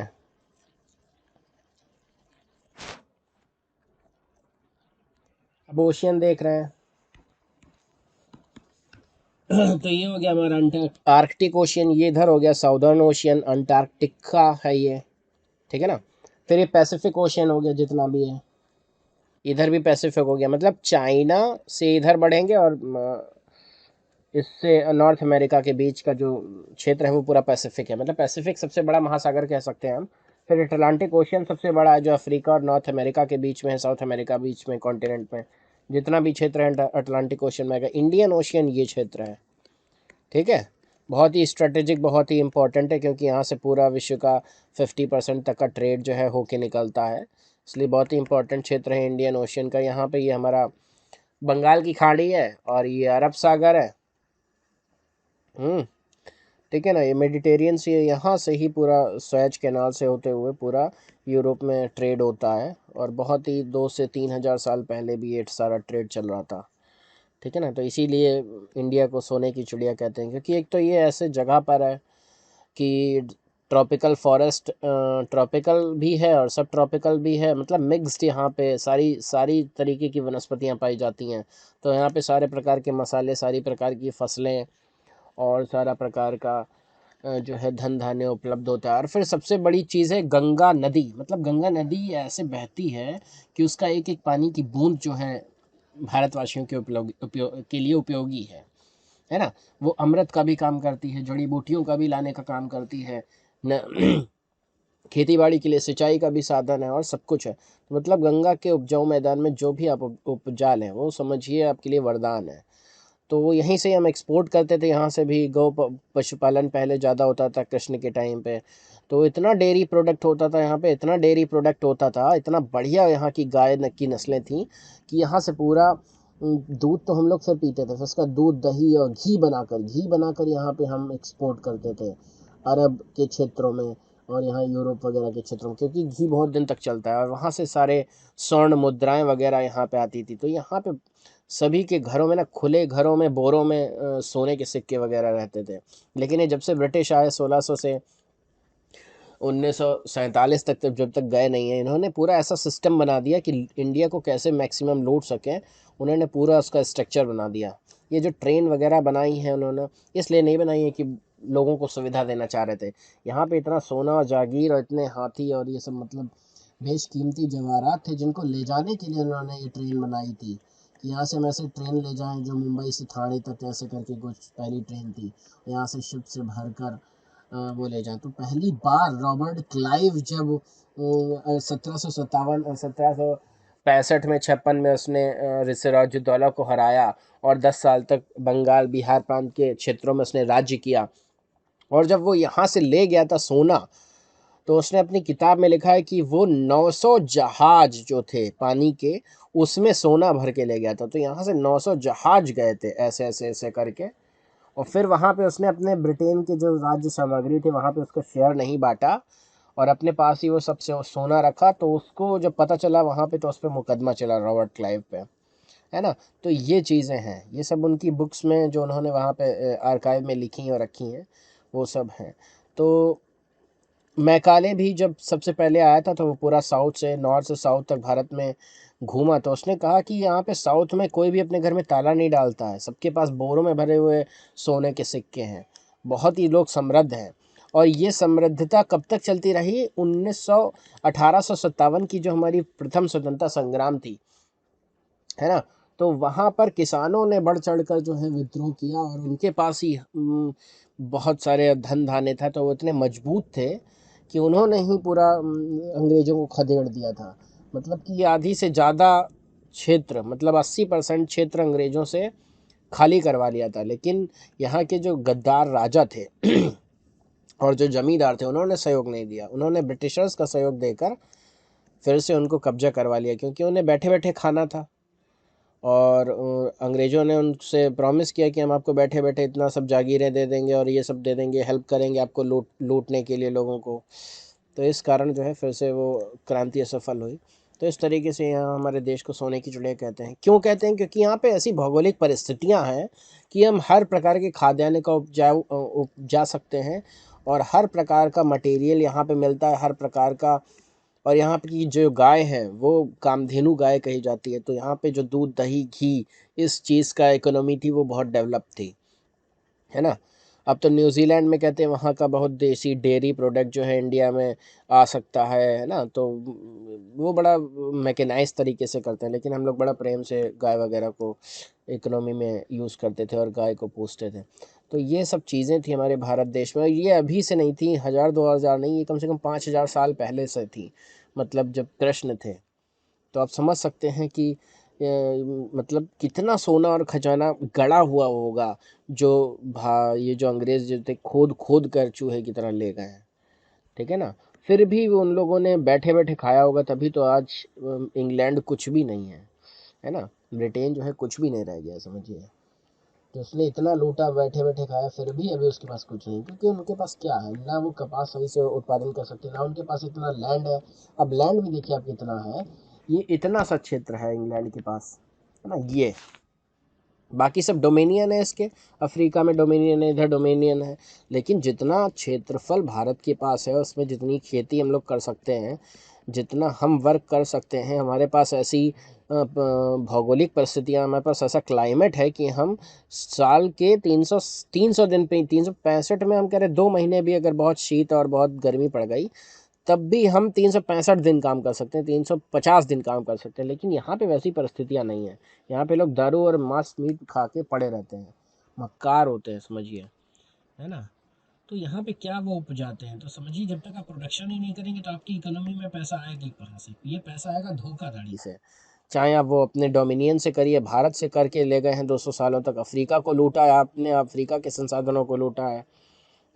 आपने अमेरिका को लूटते रहे आप, जब आपके डोमिनियन था। तो ये केवल अंग्रेज़ों का जो नीति थी अपना इकोनॉमी को बढ़ाने के लिए, केवल लूटो नोचो खाओ, है ना। तो एक और आपको चीज़ बताता हूँ, जो ट्रेड का मतलब है, अगर ट्रेड की आपकी ब्रिटेनिका की डिक्शनरी में देखेंगे तो इसको ट्रेड का मतलब होता है लूट मार। बाद में इसका वर्ड का ट्रांसलेशन करके इसका मतलब कह दिया गया है व्यापार, है ना। लेकिन जब ये ईस्ट इंडिया 1600 ईस्वी में यहाँ पे आए थे, और उन्होंने राजा से, हमारे मुग़ल शासन से जब ये मांगा फरमान कि हमें ऐसे ऐसे ट्रेड करना है, तो वो कह रहे थे आप क्या ट्रेड करेंगे, आप क्या लाए हैं बेचने के लिए? तो इनके पास क्या था? कुछ नहीं था बेचने के लिए। यहाँ पे ना कोई धन धान्य, ना कुछ फसल होती थी ऐसे ही कुछ खास, है ना। और हमारे पास सब कुछ था, सब कुछ उपजाऊ था। तो ये इन्होंने कहा कि कुछ नहीं है हमारे पास, है ना। तो ये ज़ीरो कैपिटल से आए थे यहाँ पे ट्रेड करने, और ना ये कुछ इलाके में देते थे जो मैं ले जाऊँ। तो इन्होंने बेसिकली केवल लूटा है ना। पहले इन्हें फरमान मिल गया जब इन्होंने चापलूसी की, तो यहाँ पे पास में फैक्ट्री के आसपास में जो व्यापारी वर्ग थे उनके घरों को लूटा इन्होंने। उससे जो पैसा आया फिर और सेना बनाई और लोगों को लूटा, फिर और सेना बनाई और एक दूसरे से ट्रीटी करके धोखा करके सिराजुद्दौला को हराया। वहाँ का पूरा जो है जागीरदारी और वो ले लिया, दीवानी ले ली, है ना। तो इस तरीके से इन्होंने केवल लूटा है। तो बताइए, इनको अपनी हिस्ट्री पर शर्म आनी चाहिए इंग्लैंड वालों को। ये सोचें कि इन्होंने ज़िंदगी में कमाया क्या है।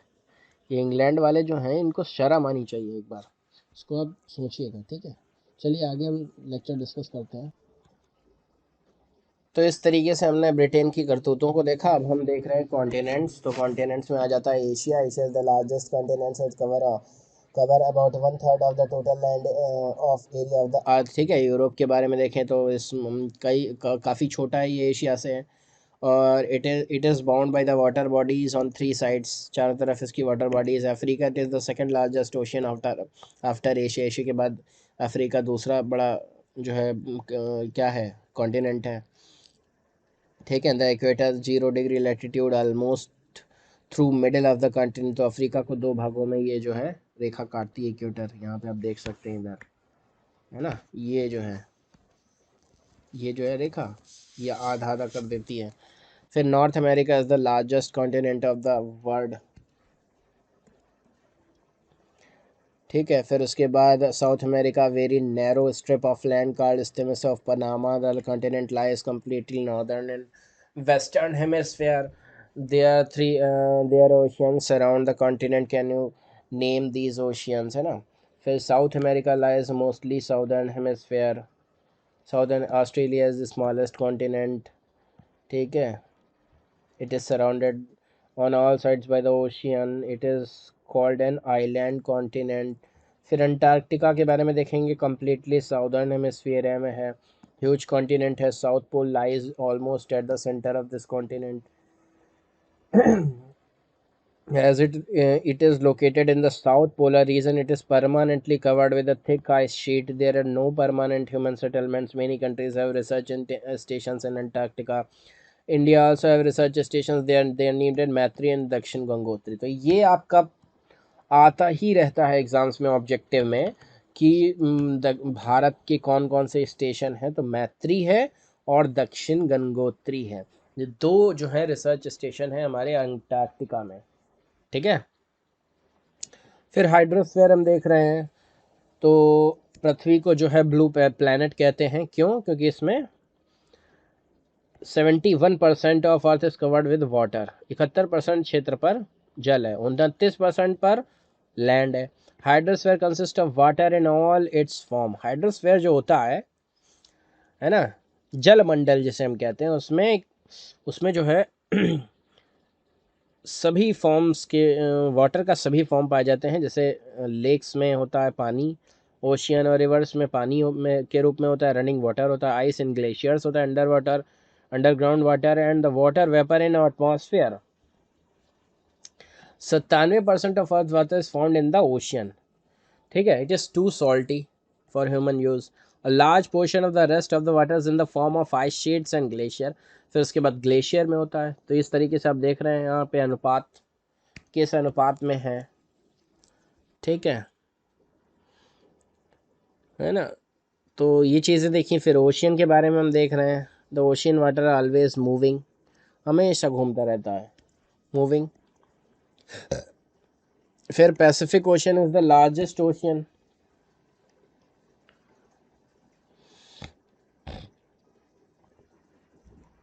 ठीक है। फिर अटलांटिक ओशियन के बारे में इन्होंने बात की है कुछ, is the second largest ocean. Indian ocean,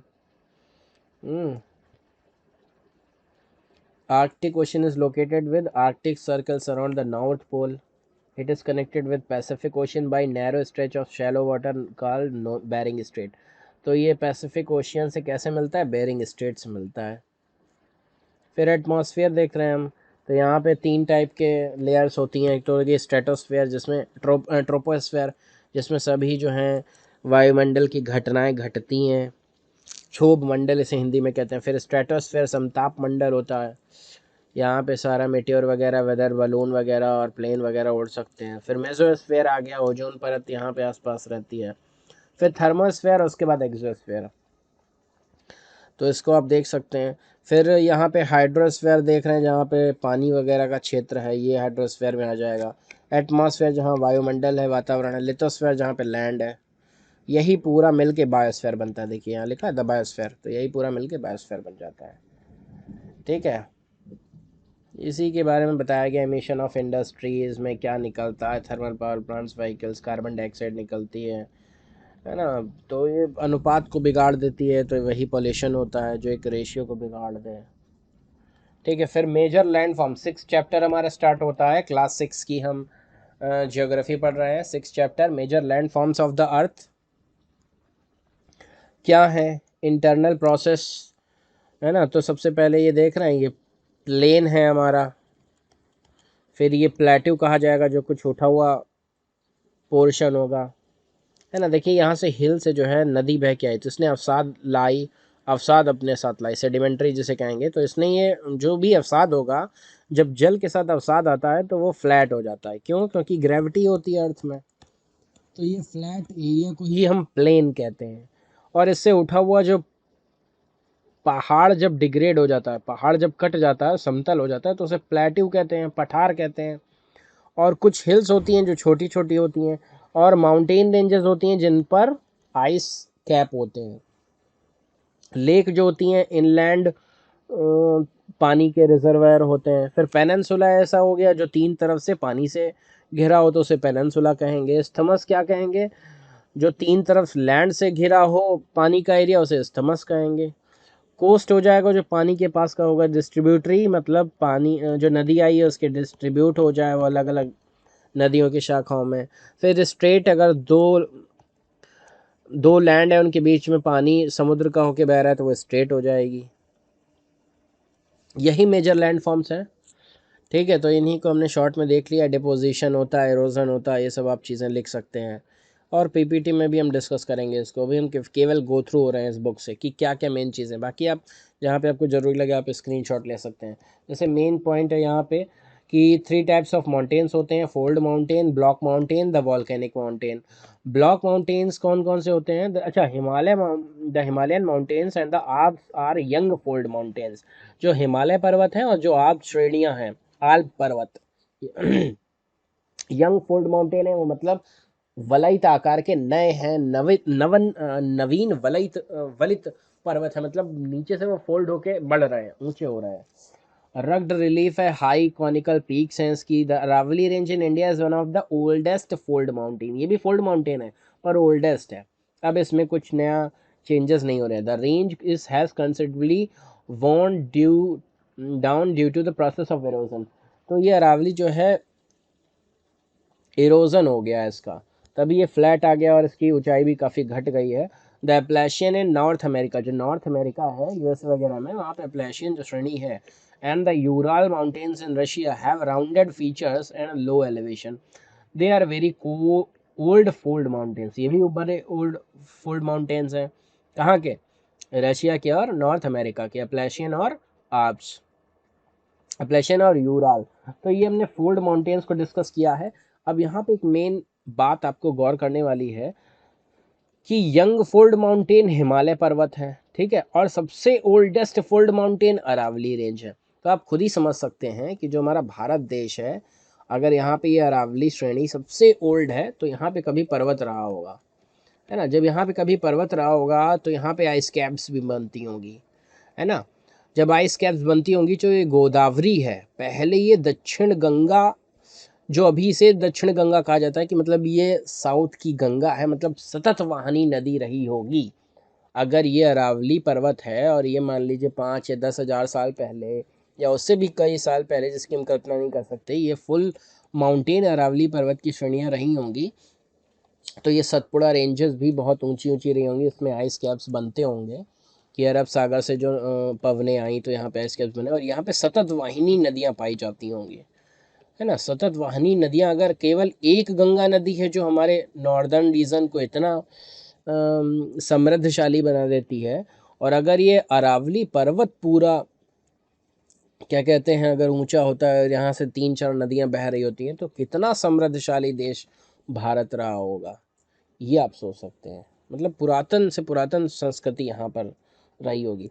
ये तो हमने फोल्ड माउंटेन्स की बात कर लिया। ब्लॉक माउंटेन्स मतलब यही एनालिसिस आपको यूपीएससी करने की सोचता है कि आप हर चीज़ को कनेक्ट करके देखें कि क्या ऐसा है, क्या इसको इस तरीके से लॉजिक दिया जा सकता है या लिया जा सकता है ना। आप जब इससे इंटर रिलेट करेंगे तो आप ऑब्जेक्टिव्स को सॉल्व कर पाएंगे। ब्लॉक माउंटेन्स देख रहे हैं are created when large areas are broken and displaced vertically.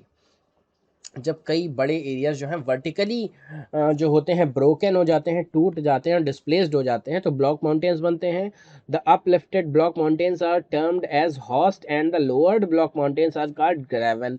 जो ऊंचे उठ जाते हैं उनको हॉस्ट कहते हैं, जो नीचे दब जाते हैं उन्हें ग्रेवन कहते हैं। भाई ग्रेवन क्या है, ग्रैब कर लिया, पकड़ लिया, तो जो पकड़ा गया है वो नीचे हो गया, जो हॉस्ट हो गया, घोड़ा बन गया, वो ऊपर हो गया। ऐसे याद कर सकते हैं हम। फिर आते हैं, ये ब्लॉक माउंटेन हो गया, उसके बाद आते हैं volcanic mountains are form due to volcanic activity. जैसे माउंट किलामंजारो अफ्रीका में जो है वो वॉल्केनिक माउंटेन है। माउंट फ्यूजियामा जो जापान में है वो वॉल्केनिक माउंटेन है। तो ये फैक्ट हम देख सकते हैं, याद कर सकते हैं, स्क्रीनशॉट ले लीजिए। अब the river valleys and terraces are ideal for cultivation of crop. जो रिवर वैलीज होती हैं हमारी, नदी घाटियाँ जो होती हैं, टेरेसेस उसके जो प्लेन्स होते हैं, वो बहुत आदर्श होते हैं किसी भी क्रॉप, किसी भी फसल को उपजाने के लिए। Mountains have a rich variety of flora and fauna. मतलब वहाँ पे पशु पक्षी जंतु और वहाँ पे जो वनस्पति है वो बहुत रिच वैरायटी में होती है माउंटेन्स में, पर्वतों में। The forest provide fuel fodder shelter other products like gum resin, है ना, ये सब फॉरेस्ट प्रोवाइड करते हैं। Mountain provides an idyllic site for tourist. मज़ा आती है पर्वतों पे जाके। जैसे केदारनाथ की जो यात्रा है हमारे लिए तो श्रद्धा पूर्वक भी है, मतलब वो पवित्र यात्रा भी है ना। और वहाँ पे एंजॉय भी हम कर सकते हैं, अपने नेचर का आनंद उठा सकते हैं। फिर प्लेट्यूज़ के बारे में आता है, जिन्हें हम हिंदी में पठार कहते हैं। A plateau is an elevated flat land, it is flat topped table land standing about above the surrounding area. तो ये मैराथन सेशन है, 50 मिनट का होगा, लगभग 50 या 1 घंटे से ऊपर का होगा। इसमें आप पूरी ज्योग्राफी की क्लास 6 की एनसीईआरटी की बुक को कवर कर रहे हैं, स्क्रीनशॉट ले रहे हैं, नोट्स बना रहे हैं, इंपॉर्टेंट पॉइंट्स पढ़ रहे हैं, याद करते हुए चल रहे हैं और डीपली अंडरस्टैंड कर रहे हैं भारत की ज्योग्राफी को, भारत की हिस्ट्री को इंटर रिलेट करते हुए पढ़ रहे हैं हम लोग। अब आ जाते हैं the East Africa plateau in Kenya. Kenya में जो ईस्ट अफ्रीका का प्लेट्यू है, Tanzania and Uganda and the western plateau of Australia are other example. किसके एग्जाम्पल है? The Deccan plateau in India is one of the oldest plateaus. तो oldest plateau India में कौन सा है? डेक्कन प्लेट्यू है। और ऐसे ही पुरातन प्लेट्यूज ईस्टर्न अफ्रीका में, केन्या में ईस्टर्न अफ्रीका प्लेट्यू है, और तंजानिया और युगांडा में भी यही है, और वेस्टर्न प्लेट्यू ऑफ ऑस्ट्रेलिया, ये भी ओल्डेस्ट प्लेट्यूज हैं। सेवरल थाउजेंड मीटर्स में ये पाए जाते हैं, ठीक है ना। फ्यू हंड्रेड मीटर से सेवरल थाउजेंड मीटर्स तक के ये हाइट के प्लेट्यूज होते हैं, ये पॉइंट है इसका, ठीक है। और देखते हैं, the Tibet plateau is the highest plateau in the world with the height of 4000 to 6000 metres. तो जो तिब्बतन प्लेट्यू है वो सबसे हाईएस्ट प्लेट्यू है, ठीक है, पठार है। Plateaus are very useful because they are rich in mineral deposits. As a result, many of the mining areas in the world are located in the plateau areas. धातु वगैरह मिलती है यहाँ पे। The African plateau is famous for gold and diamond mining. In India, huge reserves of iron, coal, manganese are found in छोटा Nagpur plateau. तो जो छोटा नागपुर प्लेट्यू का स्थान है, जैसे कि ये हमारी इंडिया ऐसे करके है, ये हमारा देश हो गया, तो ये जो छोटा नागपुर का स्थान है, यहाँ पे आयरन, कोल, मैग्नीज जो है मिलता है। अब प्लेन्स की बात कर लेते हैं, जो हमारे मैदान है, गंगा नदी का है, गोदावरी का, इन सब का मैदान है। देखिए कैसे प्लेन्स में जो है खेती वगैरह ये लोग कर रहे हैं, कितना डेंस खेती कर रहे हैं, अब देख सकते हैं। The plains are large stretches of flat land. They are generally not more than 200 metres above mean sea level. 200 metre से ऊपर नहीं होते हैं ये फ्लैट लेवल, है ना, plains. Some plains are extremely level, कतई बरबर होते हैं, मतलब बिल्कुल उन्हें समतल करने की भी आवश्यकता नहीं है। अदर्स में भी स्लाइटली रोलिंग एंड अनड्यूलेटिंग, कुछ जो है ऊपर नीचे भी होते हैं, है ना। Most of the plains are formed by rivers. जैसे आप देखेंगे कन्नौज जब जाएंगे इधर यूपी में, और हमारे मिडिल यूपी को अब देखेंगे, लखनऊ आसपास का क्षेत्र, और इधर बरेली से शाहजहाँपुर हरदोई, तो ये बहुत ही फ्लैट है। लेकिन कन्नौज और कानपुर की तरफ आप जाएंगे तो बहुत ऊंचा और नीचा मिलेगा, है ना। तो इस तरीके की चीज़ें हैं, क्योंकि जहाँ पे गंगा नदी बह रही है उसके आसपास का क्षेत्र प्लेन है, या उससे ऊपर का क्षेत्र प्लेन प्लेन है, क्योंकि वहाँ पर गंगा नदी अपना अवसाद लाके डिपॉजिट करके उसे प्लेन कर चुकी है। और जहाँ पे वो इधर वेस्टर्न की तरफ शिफ्ट हो रही है तो वहाँ पे इसे अभी प्लेन करना बाकी है ना। तो वेस्टर्न का इलाका जो है वो ऊपर नीचे हो सकता है, लेकिन जो उसके गंगा नदी के ईस्टर्न इलाका है वो पूरा प्लेन ही मिलेगा आपको। जैसे बरेली हो गया, लखीमपुर खीरी हो गया, है ना, सीतापुर हो गया, तो ये आपको प्लेन एरियाज मिलेंगे, ठीक है। तो ये हो गया प्लेन, ह्यूमन हैबिटेशन के लिए बहुत ही यूज़फुल होता है। Great concentration of people are as more flat lands is available, है ना। फ्लैट लैंड होती है इसीलिए यहाँ पे लोग ज़्यादा होते हैं। फर्टाइल सॉइल होती है, हाईली प्रोडक्टिव कल्टीवेशन होता है। फिर land forms and the people, अगर लैंड फॉर्म्स को पीपल जो है ख़राब कर देते हैं, ये इस फिगर के थ्रू दिखाई पड़ रहा है कि पॉल्यूटेड रिवर, है ना। ये हमारी करतूतों के बारे में फिगर दिखा रहे हैं कि हम लोग अच्छा भी बना देते हैं। देखिए ये शहर हमने, देखिए यहाँ पे अच्छा इसका उपयोग कर लिया, यहाँ पे हम अच्छा उपयोग कर रहे हैं, लेकिन यहाँ पे जो है हमने अपनी गंदी हरकत दिखाई है। चलिए आगे चलते हैं। देखिए यहाँ पे हमने अच्छे तरीके से सेटलमेंट हुआ है पीपल्स का, यहाँ पे हम अच्छा उपयोग कर रहे हैं, यहाँ पे सॉइल एरोजन भी नहीं है और टी प्लांटेशन भी हो रहा है। यहाँ पे भी हमने अच्छा उपयोग किया है, यहाँ पे भी चरवाहे अपनी बकरियों को चरा रहे हैं, यहाँ पे भी हम एंजॉय कर रहे हैं, ठीक है। ऐसे होना चाहिए, ये थोड़ा कि नदियों को कतई गंदा कर दें। 7th चैप्टर आ रहा है हमारे पास, क्लास 6 की हम एनसीईआरटी की ज्योग्राफी देख रहे हैं। आवर कंट्री इंडिया, इंडिया के बारे में देख रहे हैं। India is country of vast geographical expanse है ना। हिमालयास पाए जाते हैं, Arabian sea in the west है, bay of Bengal in the east है, Indian ocean in the south है, 3.28 मिलियन स्क्वायर किलोमीटर एरिया है। कश्मीर से कन्याकुमारी तक लेंथ इसकी 3200 किलोमीटर है। अरुणाचल प्रदेश से कच्छ तक 2900 किलोमीटर है। ग्रेट इंडियन डेजर्ट मिलते हैं, नॉर्दर्न प्लेन्स मिलते हैं, अनइवन प्लेट्यू मिलते हैं, डाइवर्सिटी ऑफ लैंड फॉर्म्स है, लैंग्वेज एंड कल्चरल में ग्रेट वैरायटी है जिसे डाइवर्सिटी कहते हैं। इन दिस डाइवर्सिटी, है ना, reflected in traditions, second most populous country after the China. फिर लोकेशन सेटिंग देख लें तो tropic of cancer 23.5 degree passes almost half way through the country, आधे से होकर गुजरती है ट्रॉपिक ऑफ कैंसर। हमारा अगर एक्सटेंड देखें तो साउथ टू नॉर्थ, नीचे से ऊपर की तरफ 8 डिग्री 4 मिनट नॉर्थ से 37 डिग्री 6 मिनट नॉर्थ लैटिट्यूड पर पाते हैं हम अपने आप को, अपने भारत देश को, ऐसे करके। और ईस्ट में 68 डिग्री 7 मिनट ईस्ट से 97 डिग्री 25 मिनट ईस्ट लॉन्गिट्यूड के बीच में पाते हैं हम, ठीक है ना। Due to great longitudinal extent about 29 degree, तो 29 डिग्री का हम लॉन्गिट्यूडनल डिस्टेंस है हमारे देश में।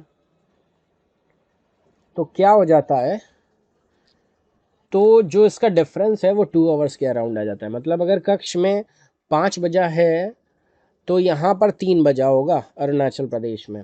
तो इसलिए हम क्या करते हैं कि जो हमारा लोकल टाइम है वो लॉन्गिट्यूड किस में मानते हैं, 82 साढ़े 82 डिग्री 82 डिग्री 30 मिनट ईस्ट हमने इंडियन स्टैंडर्ड टाइम फिक्स कर रखा है, जो कि इलाहाबाद से होकर गुजरती है, जिसका नाम अभी प्रयागराज है। अच्छा, इंडियन नेबर्स कौन कौन से हैं, तो 7 नेबर्स, 7 कंट्रीज़ हैं हमारी जो लैंड बाउंड्री शेयर करती है इंडिया के नाम से, इंडिया से। अब इस फिगर में हम देख रहे हैं वो कौन सी 7 कंट्री हैं। सबसे पहले हम अपना प्रिय चाइना देश ले लेते हैं, है ना, तो ये एक हो गया। फिर दूसरा प्रिय देश हमारा पाकिस्तान है, तो ये दो हो गया। फिर तीसरा हमारा प्रिय देश नेपाल हो गया, तीसरा हो गया। फिर चौथा हमारा बांग्लादेश हो गया, पांचवा भूटान हो गया, छठा म्यांमार हो गया और सातवां अफगानिस्तान हो गया। तो इस तरीके से 7 कंट्रीज से हम बाउंड्री शेयर करते हैं, लैंड बाउंड्री शेयर करते हैं। और ये जो सी बाउंड्री है वो श्रीलंका से शेयर करते हैं। तो इस तरीके से आप पॉलिटिकल मैप देख रहे हैं इंडिया का, और आप इसका स्क्रीनशॉट ले सकते हैं, जिससे आप अपने एग्ज़ाम्स के जाने से पहले आप इसको रिवाइज कर सकें। और सबसे अच्छी बात इस स्क्रीनशॉट की ये रहेगी कि आपको इंडिया का फिज़िकल मैप और इंडिया का पॉलिटिकल मैप एक ही स्क्रीनशॉट में एक ही पास मिल जाएगा, है ना। तो यहाँ पे आप देख रहे हैं, यहाँ पे आपका ये उत्तर प्रदेश है जहाँ पर हम निवास करते हैं, लखनऊ के आसपास क्षेत्र यूपी में। और यूपी पीसीएस बड़ी ही प्रेस्टिजियस एग्ज़ाम है हमारा। फिर उसके बाद यहाँ पे पंजाब है, जहाँ पे मोदी जी गए थे, वहाँ उनका काफ़िला रोक लिया गया। फिर यहाँ पे कहीं वाराणसी में ये काशी विश्वनाथ कॉरिडोर बना है, बिहार में नीतीश जी रह रहे होंगे, ठीक है। छत्तीसगढ़ है, यहाँ पे छोटा नागपुर का पठार है, यहीं पे सारा मिनरल्स वगैरह बहुत पाए जाते हैं। यहाँ पे हमारे शिवराज जी जो है शासन चला रहे हैं मध्य प्रदेश में, ठीक है। राजस्थान में कांग्रेस है, इस तरीके से देख सकते हैं। फिर मुंबई है, यहाँ पे सारे एक्टर वगैरह रह रहे हैं, अमिताभ बच्चन, कंगना रनौत और जितने भी सलमान खान, शाहरुख खान है, वो इसी एरिया में है। यहाँ पे कोने में रह रहे हैं ये लोग, सब लोग, ठीक है। लेकिन सबसे ज़्यादा यहाँ पे जो इंडस्ट्री जो है, यहाँ का इकोनॉमी बहुत ग्रो है इन्हीं के कारण, कह सकते हैं हम, है ना। तो ये भी नहीं कह सकते बिल्कुल साउथ में है, ये बिल्कुल भारत के मिडिल में है, मिडिल वेस्ट में है, ऐसे कह सकते हैं, ठीक है। फिर यहाँ पे ये तड़बड़ काटता है चाइना और अरुणाचल प्रदेश में, तो ये आपको क्षेत्र जो है याद करने वाला है। इससे क्वेश्चन आता रहता है कि बांग्लादेश से कौन सी टेरिटरी मिलती है, ये स्टेट मिलता है, तो वेस्ट बंगाल। दीदी जो है बांग्लादेश से चिपक के रहती हैं, ममता दीदी, तो ये पूरा वेस्ट बंगाल यहाँ से यहाँ तक है। फिर उसके बाद ये मेघालय, असम है, मणिपुर है, नागालैंड है। और आपको इसको कई तरीके से एनालिसिस कर सकते हैं कि यहाँ पे कराईकल है, सबसे पहला वास्को डी गामा यहीं पे कहीं पे आया था, यहीं से लौंग इलायची का जो है क्षेत्र लेके गया है वो, ठीक है।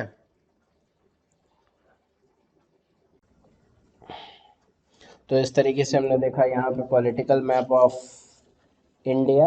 अब यहाँ पे हम फिजिकल मैप ऑफ इंडिया देख रहे हैं, ठीक है ना। तो फिजिकल मैप ऑफ इंडिया में हम देख रहे हैं यहाँ पे ये हमारा हिमालय पर्वत की सारी श्रृंखलाएं हो गई, ग्रेट हिमालय रेंजेस हो गया। यहाँ पे इसके याद करने का फार्मूला क्या है, KLZPD, कैलाश, लद्दाख श्रेणी, फिर जास्कर, पीर पंजल और धौलाधर, ठीक है। फिर उसके बाद शिवालिक आ जाती हैं, यहाँ पे झेलम, चिनाब, रवि और ब्यास और सतलज। झेलम, चिनाब, रवि और सतलज ये इंडस नदी में मिल जाती हैं, पठानकोट के पास। यमुना इधर है, गंगा इधर है, ऐसे करके चंबल नदी यहाँ पे मिल जाती है क्या। फिर ये विंध्य रेंज, ये सतपुड़ा रेंज, यहाँ पे अरावली रेंज, सबसे ओल्डेस्ट फोल्ड माउंटेन्स, ठीक है। और क्या चीज़ें हम देख सकते हैं यहाँ पे,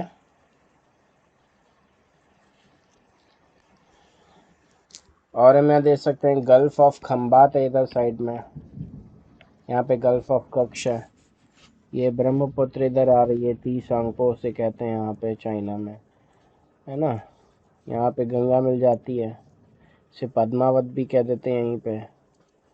और ये महानदी है, गोदावरी है, कृष्णा है, कावेरी है।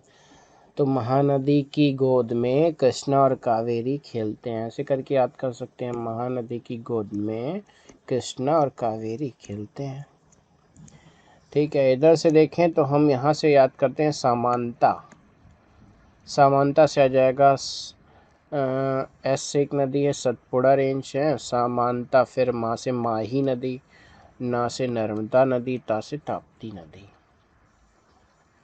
ये वेस्टर्न रेंजर्स हैं, कोरोमंडल कोस्ट है यहाँ पे, और यहाँ पे मलाबार तट है, गोवा के आसपास का क्षेत्र, क्योंकि गोवा में माल मिलता है ना फूकने के लिए लोगों को।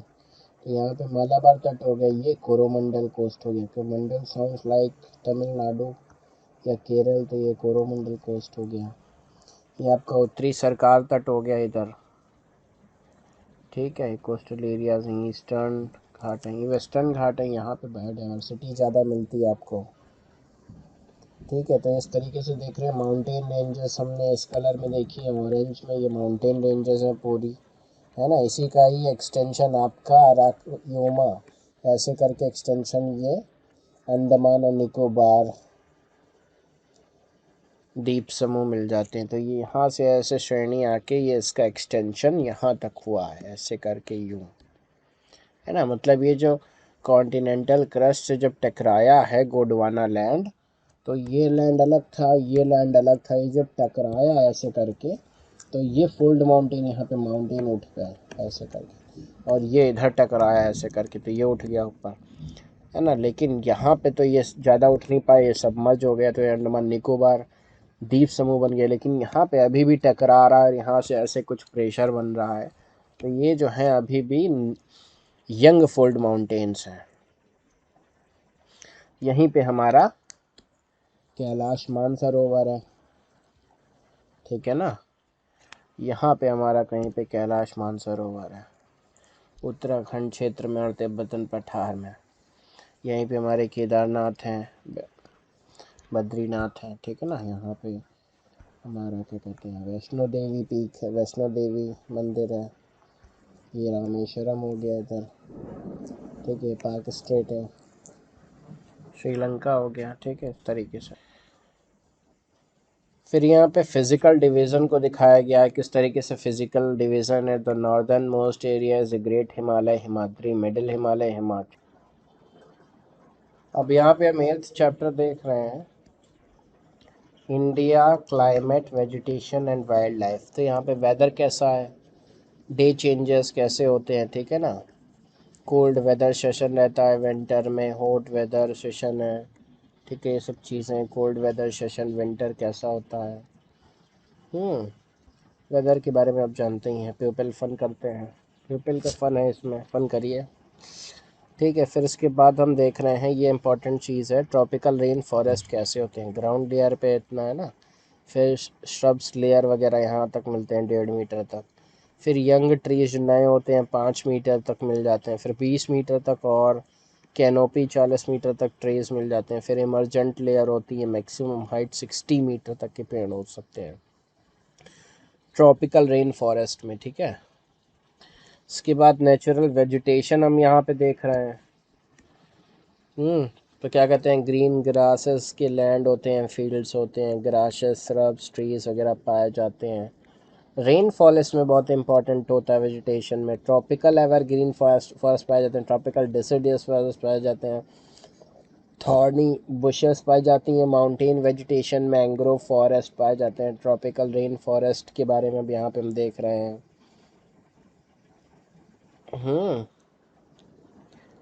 Shade their leaves in different times of the year, shed कर देते हैं, always appear green and are called evergreen forest. कौन कौन से एवरग्रीन फॉरेस्ट में पेड़ पाए जाते हैं, महागनी, एबोनी, रोजवुड, ये एवरग्रीन फॉरेस्ट हैं। ट्रॉपिकल डिसिडुअस फॉरेस्ट में कौन कौन से हैं, shed their leaves at a particular time of the year. Important trees of these forest are sal, teak, peepal, neem, sheesham, ये सब जो हैं डेसिडुअस फॉरेस्ट में हैं। फिर दे आर फाउंड इन मध्य प्रदेश, उत्तर प्रदेश, बिहार। इसके बाद हम देख रहे हैं यहाँ पे ट्रॉपिकल डेसिडुअस फॉरेस्ट, फिर थॉर्नी बुशेस देख रहे हैं। कैक्टस हो गया, जैसे खैर हो गया, है ना, बबूल हो गया, कीकर हो गया, ये सब पंजाब, हरियाणा, ईस्टर्न स्लोप्स में पाए जाते हैं, वेस्टर्न घाट्स में पाए जाते हैं। थॉर्नी बुशेस इस टाइप की होती हैं, यहाँ पे आप फिगर में देख रहे हैं, है ना। फिर माउंटेन वेजिटेशन होता है, पर्वतों पर कैसे तरीके की वनस्पतियाँ पाई जाती हैं, तो ये टीक फॉरेस्ट तरीके की होती हैं। 2500 मीटर से अबव पर ये पेड़ पाए जाते हैं। कॉनिकल इन शेप होते हैं, क्योंकि यहाँ पे बर्फ़ गिरती है, तो बर्फ़ के कारण ये शेप कॉनिकल हो जाता है। चीर है, पाइन है, देवदार है, ये ऐसे माउंटेन वेजिटेशन पेड़ हैं। फिर मैंग्रोव फॉरेस्ट होते हैं जो नदियों के मुहाने पर पाए जाते हैं। These forest can survive in saline water, ये नमक के पानी में जीवित रहते हैं। They are found mainly in Sundarbans, ठीक है ना। West Bengal, in the Andaman and Nicobar द्वीप समूह, इन सभी क्षेत्रों में पाए जाते हैं। वाई आर फॉरेस्ट नेसेसरी, क्यों हमारे लिए ज़रूरी होते हैं फॉरेस्ट, जंगल? ऑक्सीजन देते हैं, मेडिसिन देते हैं, शेल्टर देते हैं जीव जंतुओं को, है ना। हमारे लिए लकड़ी वगैरह शेल्टर के लिए देते हैं। फॉडर देते हैं, चारा देते हैं पशुओं के लिए। फ्यूल देते हैं, लकड़ी, ईंधन वगैरह, स्पोर्ट गुड। भाई हमारा जो फ्यूल पेट्रोल वगैरह भी है ना, वो भी जंगलों के दबने से 1500 सालों में बना है। तो यही मुख्यतः ईंधन के स्रोत हैं हमारे जंगल। तो इधर यहाँ पे हमने देखा हमें फॉरेस्ट क्यों नेसेसरी हैं। फिर वाइल्ड लाइफ देख रहे हैं तो the tiger is our national animal, it is found in various parts of country. Gir Forest in Gujarat is home of Asiatic lions, elephant and one-horned rhinoceros from forest of Assam's. Elephant are also found in Kerala and Karnataka. Camels and wild ashes are found in Great Indian Desert, Run of Kutch. ठीक है ना। Wild goats, snow leopards, bears are found in Himalayan region. Monkey, वोव, jackal, Nilgiri, chital, यही सब पाए जाते हैं Himalayan region में। India is equally rich in bird life, bird life भी बहुत ही रिच है। Peacock is our national bird. Other common birds are parrot, pigeon, myna, geese, bulbul, ducks. There are several bird sanctuaries which have been created to give birds their natural habitat, ठीक है ना। ये सब चीज़ें हैं। फिर लार्ज स्केल पोचिंग एलाइज्ड इन सिमली पाल reserve, poaching हो रही है मतलब कि टाइगर्स को मार देते हैं लोग। Villages in tigers reserve must be relocate होने चाहिए। तो मतलब ये सारी न्यूज़ जो हैं हमारे फॉरेस्ट से रिलेटेड आती रहती हैं कि हमें इन्हें बचाना चाहिए। फिर माइग्रेटरी बर्ड्स होते हैं जो बाहर से दिख रहे हैं, हमारे स्टेट्स हैं, कैपिटल हैं, और यूनियन टेरिटरी उनके कैपिटल हैं। तो ये आप सब जानते हैं, आप इसको स्क्रीनशॉट लेके देख सकते हैं, पढ़ सकते हैं, ठीक है। तो यहाँ पे हमारी जो बुक है ये क्लास 6 की ख़त्म होती है, ठीक है। तो इसमें हमने सभी चैप्टर्स को देखा है और इनके ब्रीफ को हमने स्टडी किया है जो इम्पोर्टेंट है हमारे एग्ज़ाम के पर्सपेक्टिव में, ठीक है। धन्यवाद।